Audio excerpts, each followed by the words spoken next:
Hey class, Coleman here, talking about our second video post of the class.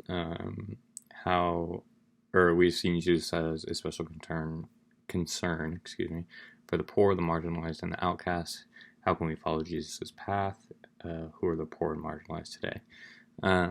This is a great question. I think that throughout Jesus' story, like the question said, we've seen how he um, almost specifically goes out and reaches those people, which I think is beautiful. I think that in society today, these people are the ones that get left behind in like the secular world, and they kind of get thrown to the curbs, so to say. Um, I want to start with talking about who are the poor and the marginalized today.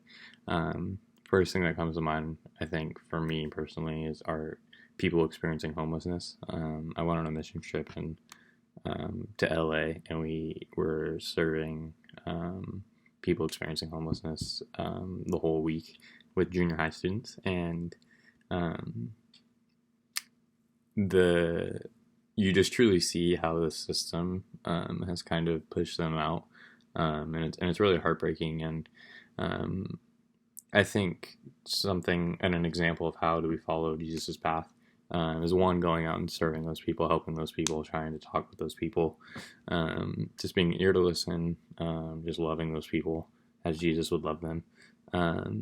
But two, shifting our lens kind of how we view those people, right? So if you might have noticed, I say people experiencing homelessness, and that was kind of the main focus of this trip. Is these people aren't homeless.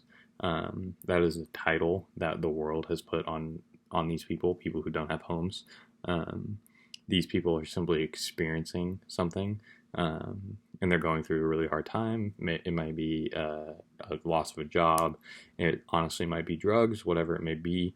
That doesn't mean that they're quote homeless, the title that we put on them. It just means that they're experiencing homelessness. Um, so I think it's like the way you shift your viewing of people. I think that's one really good way to start of how do we follow Jesus's path. Jesus never looked at anybody and was like, oh, this person is that. He never looked at the leper and said, oh, this person is a leper, I can't go talk to them. He looked at him as a person who had leprosy. Um, and I think that if we can start to do that, and if we can start to view these people, and it's weird because you say that and it sounds really easy, but it's not, because it's society, um, through media, through um, history of just really long history, and kind of stuck in our ways, so to say, of calling people certain things. Like refugees is another one that I think about that my church works closely with, and we call these people refugees, which they are. They've been uprooted from their home and brought to another country, but they're still people. They're not just refugees, um, and Jesus wouldn't look at them as just refugees. He would look at them as people who have been uprooted from their home and are now in a different country. Um, so I think if we can start shifting our lens and shifting our focus away from the titles we put on people, we're able to see people in a new light. Um, we're able to see people the way we see our coworkers, the way we see our friends, family, um, and trying to just get those stereotypes, I would say. I don't know if that's the right word or not, but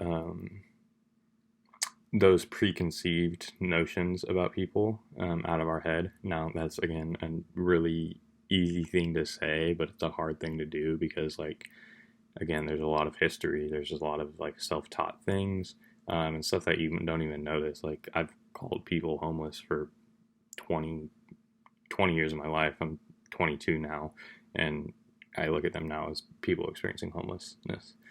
Um, so like it's definitely a long process, and it's a process that we will never truly be able to reach to actually follow Jesus' path step by step, because he's Jesus, and we're never going to be that perfect.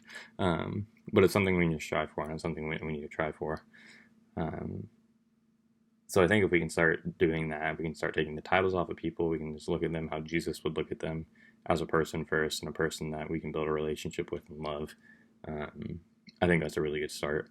Um, so yeah, those are my thoughts. Excited to listen to what other people have to say.